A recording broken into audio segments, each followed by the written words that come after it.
அனைத்திந்திய அண்ணா திராவிட முன்னேற்றக் கழகத்தினுடைய பொதுச் செயலாளராகவும் இருந்து 16 ஆண்டு காலம் இந்த தமிழகத்தை அனைத்து துறைகளிலும் முதன்மை மாநிலமாக உருவாக்கி 16 லட்சம் தொண்டர்களை உள்ளடக்கிய அனைத்து இந்திய அண்ணா திராவிட முன்னேற்றக் கழகத்தை 1.5 கோடி தொண்டர்களாக உயர்த்தி எங்களை எல்லாம் காத்து நின்று தொடர்ந்து எங்களுடைய அரசியல் பயணம் தொடர்வதற்கு எங்களுக்கு பக்கபலமாக இருந்து கொண்டிருக்கின்ற இதய தெய்வம் டாக்டர் புரட்சித் தலைவி அம்மாவுடைய 78வது ஆண்டு பிறந்த நாள் விழா கடந்த 24ஆம் தேதி தமிழகம் முழுவதும் மிக சிறப்பாக நடைபெற்றது. ஒவ்வொரு மாவட்டத்திலேயும் ஆங்காங்கேயுள்ள மாவட்ட கழக செயலாளர்கள், நகர ஒன்றிய கழக செயலாளர்கள் மற்றும் காழ்ப்பு அமைப்பினுடைய நிர்வாகிகள் தங்களால் என்னென்ன நலத்திட்ட உதவிகளை வழங்க முடியுமோ அத்தனையும் மகிழ்ச்சியோடு செய்தார்கள். அதன் ஒரு பகுதியாக இன்று 24ஆம் தேதி அரசு மருத்துவமனையிலே பிறந்த குழந்தைகளுக்கு தங்க மோதிரம் அணிவிக்க வேண்டும் என்பதற்காக நம்முடைய கிருஷ்ணகிரி நகராட்சியினுடைய முன்னாள் தலைவர் அன்பிற்குரிய சகோதரர் பரிதா நவாப் அவர்களும் அவருடைய கணவர் நவாப் அவர்களும் இணைந்து அனைத்து குழந்தைகளுக்கும் தங்க மோதிரம் பரிசு வழங்குவதாக மாவட்ட கழக செயலாளத்திலே வேண்டுகோளிட இன்று அந்த நிகழ்ச்சி சிறப்பான முறையில் நடைபெற்றது என்பதை மகிழ்ச்சியோடு தெரிவித்துக் கொள்கிறேன். தமிழகத்தில் 3 முறை அதிமுக சார்பில் முதலமைச்சராக இருந்த ஓ பன்னீர்செல்வம் திமுக ஐக்கியமாயிருக்காரு. இது எப்படி சார்? 3 முறை அனைத்து இந்திய அண்ணா திராவிட முன்னேற்றக் கழகம் ஆட்சி செய்தபோது முதலமைச்சராக இருந்தவர். அந்த 3 முறை முதலமைச்சராக இருந்த அவர் அந்த இயக்கத்தை, தனக்கு வாழ்வளித்த அந்த இயக்கத்தை, தனக்கு அடையாளம் காட்டிய அந்த இயக்கத்தை, தன்னை ஒரு மனிதனாக உருவாக்கிய அந்த இயக்கத்தின் தலைவரான புரட்சித் தலைவி அம்மா அவர்களை மறந்து சுயநலமே என்னுடைய வாழ்க்கை என்பதை உலகிற்கு காட்டுகின்ற வகையிலே இன்று யாரால் அனைத்து இந்திய அண்ணா திராவிட முன்னேற்றக் கழகம் உருவானதோ, யாரால் இந்த நாட்டினுடைய தீய சக்தி என்று புரட்சித் தலைவர் எம்ஜிஆர் அவர்கள் உலகிற்கு அடையாளம் காட்டினாரோ, அந்த தீய சக்தியான கருணாநிதி அவருடைய மகன் தலைமையிலே இருக்கின்ற திராவிட முன்னேற்றக் கழகத்தில் அவர் இணைந்திருக்கிறார். இது ஒரு வெட்கக்கேடான ஒரு செயல். அவரை ஒரு மனிதராக பார்ப்பதற்கே மிகவும் வெட்கமாக இருக்கிறது என்பதை நான் தெரிவித்துக் கொள்ள கடமைப்பட்டிருக்கிறேன். சார், பேட்டி கொடுக்கும்போது கடந்த கால கசப்பான நினைவுகளை மறந்து அடி கொடுக்கத்தான் இணைந்திருக்கிறேன் அப்படின்னு சொல்றாரு. கடந்த கால 3 முறை முதலமைச்சராக இருந்தது கசப்பான நினைவா? 3 முறை முதலமைச்சராக இருந்தது கசப்பான நினைவா? நாட்டு மக்களிடத்திலே புரட்சித் தலைவி அம்மா அவர்கள் அவரிடத்திலே அந்த பதவியை ஒப்படைக்கின்ற பொழுது அது கசப்பான நினைவா? நான் கேட்கிறேன். சுயநலத்தின் மொத்த உருவம் திரு ஓ பன்னீர்செல்வம் என்பதை தெரிவித்துக் கொள்கிறேன். குறிப்பா அதிமுக அவர் இணையன்னு பலமுறை முயற்சி பண்ணாரு. ஆனா நீங்க சேர்த்தாத காரணமாக இப்ப அவர் தாய் கழகத்தில் போய் சேர்ந்துட்டுன்ற மாதிரி பேசுறாங்க. இப்ப அதிமுக சேர்த்தாத பட்சத்தில் அவர் திமுகவுக்கு போனதை நீங்க எப்படி பாருங்க? பொதுவாக ஒரு கட்சியில் கட்சியை விட்டு வெளியேற்றுகின்ற நபர்கள் தன் தவற்றை உணர்ந்து கழகத்தினுடைய பொதுச் செயலாளர் அவர்களுக்கு மன்னிப்பு கடிதம் கொடுத்து என்னை கட்சியில் இணைத்துக் கொள்ள வேண்டும் என்று கேட்க வேண்டும். அதுதான் அனைத்து இந்திய அண்ணா திராவிட முன்னேற்றக் கழகத்தினுடைய நடைமுறை. அதோடு இவர் இந்த கட்சியை களங்கப்படுத்துகின்ற வகையிலே புரட்சித் தலைவர் எம்ஜிஆர் அமர்ந்து இந்த கட்சியை வழிநடத்த தலைமைக் கழகம் புரட்சித் தலைவி அம்மா அமர்ந்து 2.5 கோடி தொண்டர்களை உருவாக்கிய அந்த தலைமைக் கழகம், அந்த தலைமைக் கழகத்தையே தன் காலால் உதைக்கிறார். புரட்சித் தலைவி அம்மா உட்கார்ந்த அந்த அறையில் இருக்கின்ற அவர் இருக்கையை உடைத்து தள்ளுகிறார். இவ்வளவு கீழ்த்தரமான சென்ற ஒரு மனிதரை பொதுக்குழுவில் அனைத்து பொதுக்குழு உறுப்பினர்களும் இது போன்ற ஒரு மனிதர் நம் இயக்கத்தில் இருக்கக்கூடாது என்று தீர்மானத்தை நிறைவேற்றுகிறார்கள். அவர்கள் தீர்மானத்தை முன்மொழிகிறார்கள். அந்த தீர்மானத்தை தலைமையில் இருக்கின்ற தலைவர்கள் ஏற்றுக்கொண்டு தீர்மானத்தை நிறைவேற்றுகிறார்கள். அப்படி தீர்மானத்தை நிறைவேற்றி கட்சியிலிருந்து வெளியேற்றப்பட்டவர் திரு பன்னீர்செல்வம் அவர்கள். அப்படி இருக்கின்ற பொழுது கட்சியிலிருந்து வெளியேற்றப்பட்டவர் மீண்டும் கட்சியில் சேர்ந்து கொள்ள வேண்டும் என்று சொன்னால் அவர் என்ன செய்திருக்க வேண்டும்? தனிப்பட்ட முறையில் கடிதம் கொடுத்திருக்க வேண்டும். நான் செய்தது தவறு, என் தவற்றை உணர்ந்து கொண்டேன், இனி இதுபோல் தவறு செய்ய மாட்டேன், தயவு செய்து மீண்டும் என்னை கட்சியில் இணைத்துக் கொள்ள வேண்டுகிறேன் என்று பொதுச் செயலாளருக்கு அவர் மன்னிப்பு கடிதம் சேர வேண்டும் என்ற கடிதம் கொடுத்திருக்க வேண்டும். அவர் இதுவரையில் கொடுக்கவில்லையே. இணைப்பு என்று எப்படி சொல்ல முடியும்? ஒரு கட்சியிலிருந்து வெளியேற்றப்பட்ட ஒரு நபர் இணைப்பு என்று சொல்லிக்கொண்டு கட்சி தொண்டர்களையும் ஏமாற்றினார், மக்களையும் ஏமாற்றினார். ஏன் அவரையே ஏமாற்றிக் கொண்டிருக்கிறார் இருந்தார். தென் மாவட்டத்தில் குறிப்பா தென் மாவட்டத்தை குறிவைத்து அழிக்க நினைக்கிறாரு எடப்பாடி பழனிசாமி. கட்சியில யாரையும் தொண்டர்களை அரவணைச்சு போகல, அரவணைப்பே அதிமுக இல்ல, தென் மாவட்டங்களில் எந்த ஒரு தலைவரும் உருவாகக்கூடாதுன்னு சொல்லி எடப்பாடி பழனிசாமி நினைக்கிறான்னு சொல்லி பகிரமா குற்றம் சாட்டுறாரு. அனைத்து இந்திய அண்ணா திராவிட முன்னேற்றக் கழகம் என்பது ஒரு ஜனநாயக முறையில் இயங்கக்கூடிய இயக்கம். புரட்சித் தலைவர் எம்ஜிஆர் அவர்கள் இந்த கட்சியை உருவாக்கிய பொழுதே அந்த ஜனநாயக முறைப்படி இயங்க வேண்டும் என்பதுதான் கொள்கை திட்டங்களை வகுத்தவர். தனி நபருக்கு இந்த இயக்கம் சொந்தமல்ல, உருவாக்கிய புரட்சி தலைவருக்கே இந்த இயக்கம் சொந்தம் இருக்கக்கூடாது என்பதற்காகத்தான் அந்த கொள்கை வடிவத்தை ஏற்படுத்தினார்கள்.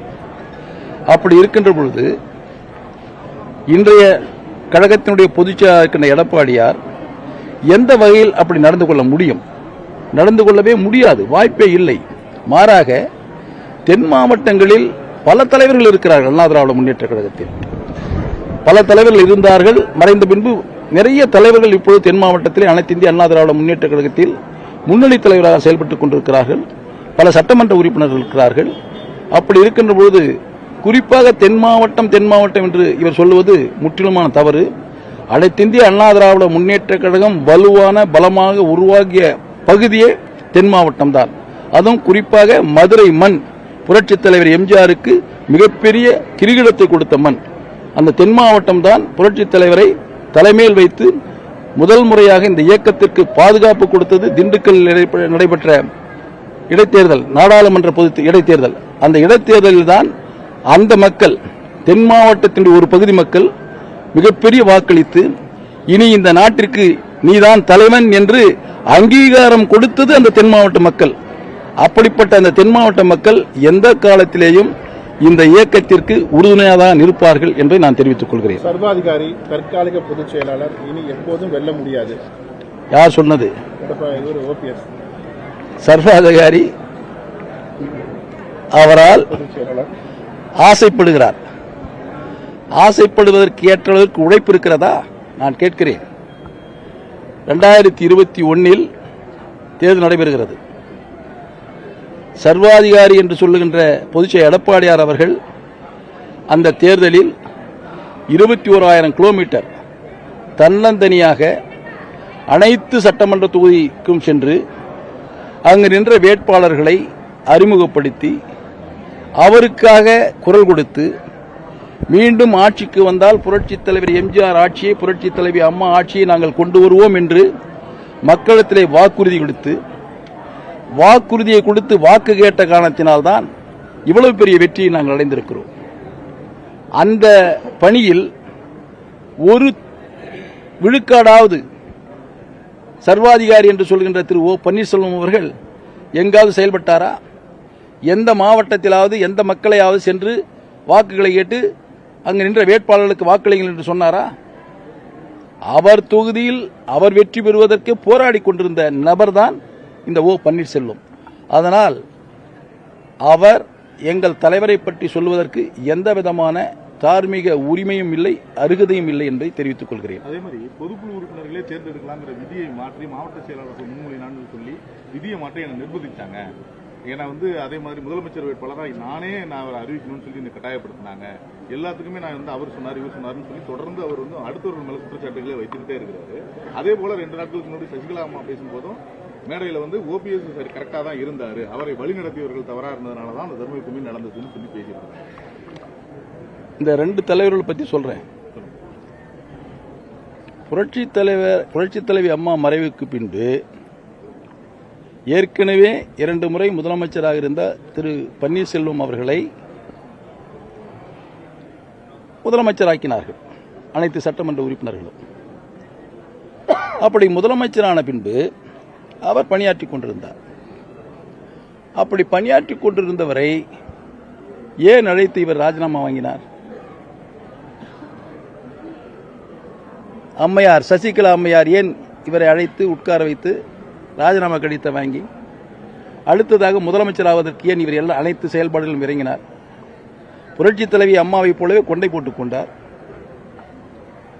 புரட்சித் தலைவி அம்மாவை போல தன்னை உருவகப்படுத்திக் கொண்டு புரட்சித் தலைவி அம்மாவுடைய காரிலே பவனி வந்தார். ஆனால் தர்மம் விடுமா? தர்மம் வென்றது. ஏனென்று சொன்னால் என்ன, ஓ பன்னீர்செல்வம் முதலமைச்சராக இருந்ததை கட்டாயப்படுத்தி ராஜினாமா கடிதம் வாங்கிய பின்பு முதலமைச்சராக வேண்டும் என்று முயற்சி செய்த சசிகலா அம்மையாருக்கு நீதிமன்றம் தக்க தீர்ப்பு வழங்கியது. தர்மம் வென்றது. சிறைக்கு சென்றார். இப்பொழுது அவர் மேடையில் பேசிக் கொண்டிருக்கிறார். எவ்வளவு பெரிய அபாண்டமான பொய்யை சொல்லிக் கொண்டிருக்கிறார். எவ்வளவு பெரிய அபாண்டமான பொய்யை சொல்லியிருக்கிறார். அப்பொழுது ஓ பன்னீர்செல்வம் தர்ம யுத்தம் ஆரம்பித்த பொழுது எதற்காக ஆரம்பித்தார்? யாருக்காக ஆரம்பித்தார்? சசிகலாவை எதிர்த்தான ஆரம்பித்தார். அன்று தெரியவில்லையா சசிகலாவுக்கு?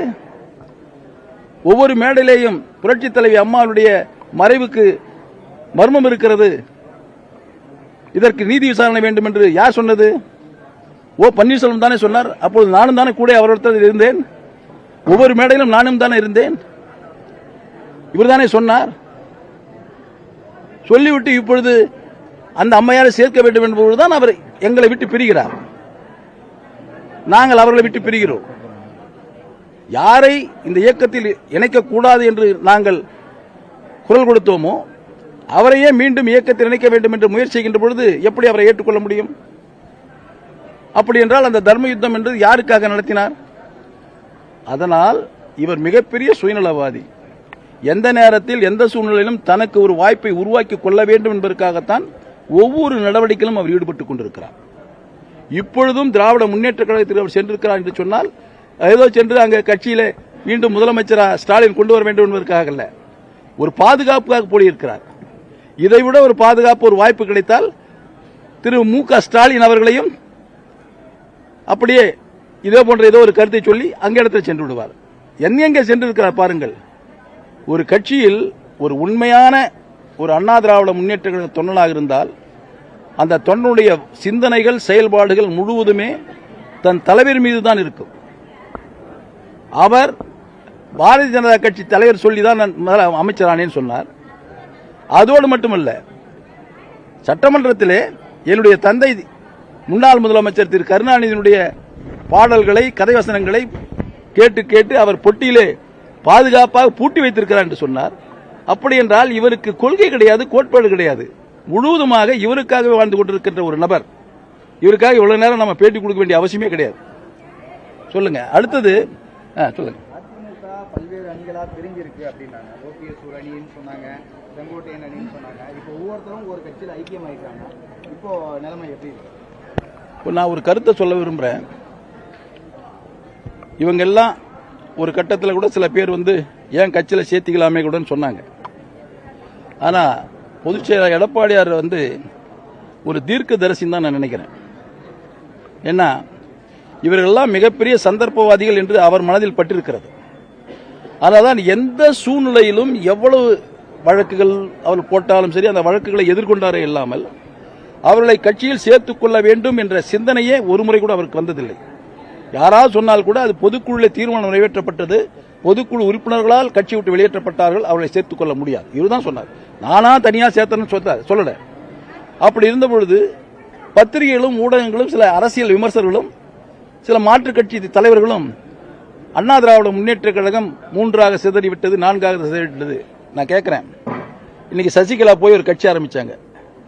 அண்ணா திமுக எத்தனை பேர் போனா? ஓ பன்னீர்செல்வம் திமுக இணைஞ்சிட்டார். எத்தனை பேர் போனா? இதுவரையில் பத்திரிகைகளும் ஊடகங்களும் ஒரு மாய தோற்றத்தை உருவாக்கியது. ஏதோ அண்ணா திமுக 4ஆக உடைந்து விட்டது, அவர்களுக்கு ஒரு பெரிய மக்கள் செல்வாக்கு இருக்கிறது, அந்த மக்கள் செல்வாக்கு அவரோடு சென்று விடுகிறது என்றெல்லாம் பத்திரிகைகளும் ஊடகங்களும் அரசியல் விமர்சகர்களும் சில கட்சியுடைய தலைவர்களும் தனக்கு தேவையானவைகளை வைத்துக் கொண்டு இது போன்ற கருத்துக்களை எல்லாம் சொன்னார்கள். ஆனால் உண்மை நிலை என்ன? இப்பொழுது திரு பன்னீர்செல்வம் திமுகவுக்கு சென்று விட்டார். எத்தனை லட்சம் பேர் சென்றார்கள்? சசிகலா புதிதாக கட்சி ஆரம்பித்தார். எத்தனை ஆயிரம் பேர் சென்றார்கள்? ஒரு தொண்டன் சென்றானா? உண்மையான அண்ணா திமுக தொண்டன் யாருக்காகவும் இல்லை. புரட்சித் தலைவர் எம்ஜிஆர் உருவாக்கிய அந்த இயக்கம், அந்த புரட்சித் தலைவரை கண்டு, அந்த புரட்சித் தலைவருடைய அந்த கொடை வள்ளல் தன்மையை கண்டு தலைவராக ஏற்றுக்கொண்ட குடும்பம் தான் அடுத்தடுத்ததாக அவன் பிள்ளை, அவன் பேரன் தொடர்ந்து வருகிறார்கள். மூல தெய்வம் புரட்சித் தலைவர் எம்ஜிஆர், வழிகாட்டி தெய்வம் புரட்சித் தலைவி அம்மா, இன்று எங்களை காக்கின்ற தெய்வம் போற்றுதலுக்குரிய எடப்பாடியார். இப்படித்தான் இந்த இயக்கத்தில் இருக்கின்ற தொண்டர்களும் உழைப்பாளிகளும் நிர்வாகிகளும் வருவார்கள். இடையிலே வந்து ஒரு செல்வாக்கு வருவது. எனக்கு தான் ஒரு செல்வாக்கு இருக்கு கிருஷ்ணகிரியில், நான் நினைச்சுக்க வேண்டியதுதான். நான் நினைச்சா எதையும் செய்யலாம்னு நினைச்சுக்க வேண்டியதான். என் நினைப்பை பொழப்ப கெடுத்துரும். நான் நினைச்சு வெளியே போனா இன்னைக்கு இவ்வளவு தூரம் எங்கள்ட நிக்கிற எத்தனை தொண்டை என்னோட வருவான்னு நினைக்கிறீங்க? சரியா? அந்த போனா போறான் போயா, மரியாதையா பேசணும், மரியாதை குறைவா பேசுவோம். இதுதான் அதிமுக. மற்ற கட்சிகளுக்கும் அதிமுகவுக்கும் உள்ள ஒரு மிகப்பெரிய வித்தியாசம், இந்த இயக்கத்தில் இருக்கிற தொண்டன் அவரோடு இருந்து இந்த இயக்கத்தை காப்பாற்றுவதற்கும் இந்த இயக்கத்திற்கு பக்கபலமாக இருக்க வேண்டும் என்று வருகின்ற பொழுது அவன் தலைமையில் தூக்கி வைத்து ஆடுவான். அதே தொண்டன் இந்த இயக்கத்திற்கு ஏதாவது ஒரு களங்கம் ஏற்படுத்த வேண்டும் என்று முயற்சி செய்தால் அதே தொண்டன் தூக்கி எறிந்து விடுவான். அப்படி தூக்கி எறியப்பட்டவர் தான் ஓ பன்னீர்செல்வம், சசிகலா போன்றவர்கள் எல்லாம். அதனால் கட்சியில் எந்த சலசலப்பும் இல்லை. அதுவும் இப்பொழுது முடிவுக்கு வந்துவிட்டது. இவர் இன்னொரு கட்சிக்கு போய்விட்டார். இனி 4 ஆக பிரிந்தது, 3 ஆக பிரிந்தது என்ற கேள்விக்கு இடமில்லை. ஒட்டுமொத்தமாக அனைத்து இந்திய அண்ணா திராவிட முன்னேற்ற கழகம் போற்றுதலுக்குரிய எடப்பாடியினுடைய தலைமையிலே இயங்கி வருகின்ற சட்டமன்ற பொதுத் தேர்தலில் தேசிய ஜனநாயக கூட்டணியுடைய தலைவராக இருக்கின்ற எடப்பாடியார் மீண்டும் தமிழகத்தினுடைய முதலமைச்சராக வருவார் என்பதை நான் இங்கு உறுதிபட கூற விரும்புகிறேன். தமிழகத்தில் இப்ப 4 முனை போட்டி என்பது ஓரளவுக்கு தெளிவாகிடுச்சு. அப்படி இருக்க சூழலில் திமுக நாளுக்கு நாள் சிறிய கட்சிகள் எல்லாம் அழைச்சி அவங்களுடைய வலுவை பெருக்கிறதுக்கான முயற்சி ஈடுபட்டிருக்காங்க. ஆனா முன்கூட்டியே வந்து என்டிஏவோட கூட்டணி அமைச்ச அதிமுக அந்த விஷயத்துல சற்று தொய்வு ஏற்பட்டிருக்கிறதா பாக்குறாங்க. குறிப்பா விஜய் வந்து பாத்தீங்கன்னா ஆட்சியில பங்கு, அதிகாரத்துல பங்குன்னு கேட்டாரு. ஆனா கட்சிகளை இப்ப குறிப்பா இந்த ஓபிஎஸ், தேமுதிக இவர்களுக்கெல்லாம் வந்து அரவணைச்சு கொண்டு போறாரு.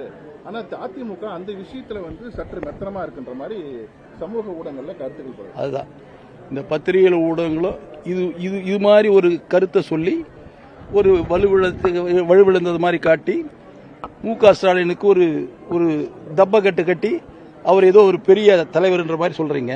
நான் கேட்கிறேன், உன் மீது உனக்கு ஒரு தன்னம்பிக்கை இருந்தால், வெற்றி பெறுவேன் என்ற ஒரு உறுதியான நிலைப்பாடு இருந்தால், நாம் 5 ஆண்டு காலம் நல்ல ஆட்சி செய்தோம், மக்கள் நம்ம ஏற்றுக்கொண்டிருக்கிறார் என்ற ஒரு நல்ல திடகார்த்தமான முடிவு இருந்தால், இதை பற்றியெல்லாம் நீங்க கவலைப்பட வேண்டிய அவசியமே கிடையாது.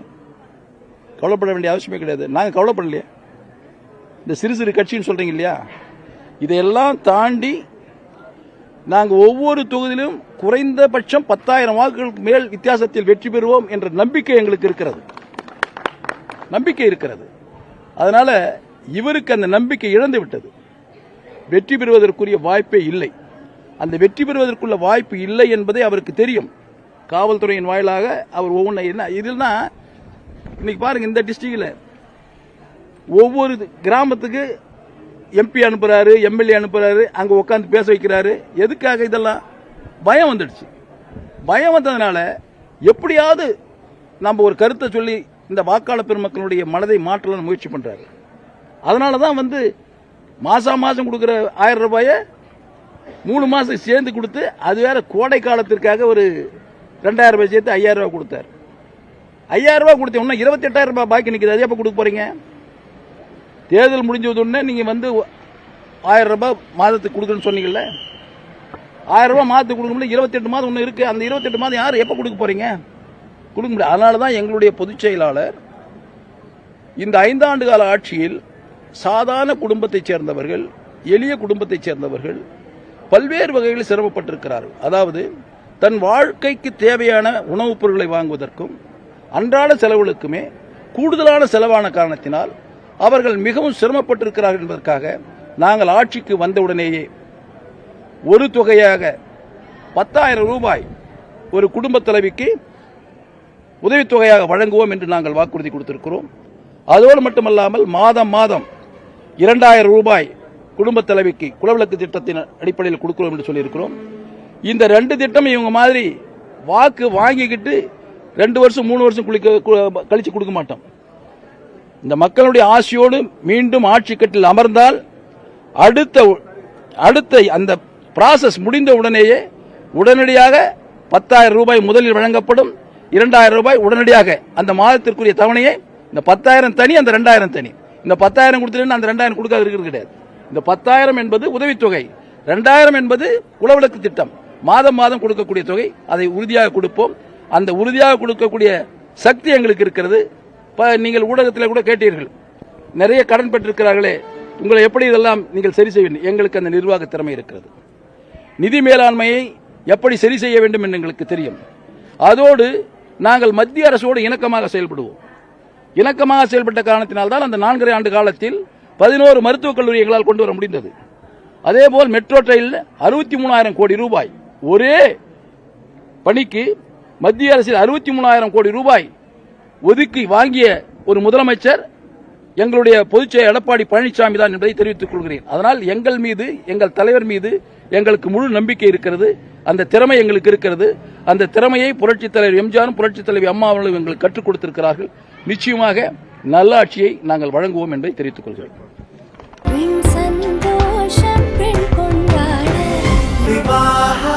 மணப்பெண்ணின் பிரத்யேகமான திருமணம் விவாஹா தி சென்னை சில்க்ஸ்.